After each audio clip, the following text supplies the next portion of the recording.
दोस्तों, आज हम बात करने वाले हैं उन रथों की जो न सिर्फ सड़क पर दौड़ते हैं बल्कि सपनों को भी उड़ान देते हैं।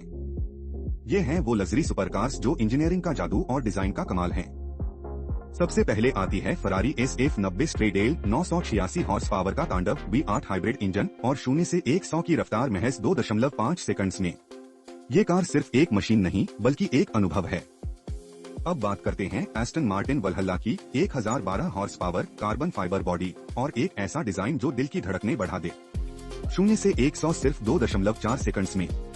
ये कार उन लोगों के लिए है जो सिर्फ सबसे बेहतरीन चाहते हैं।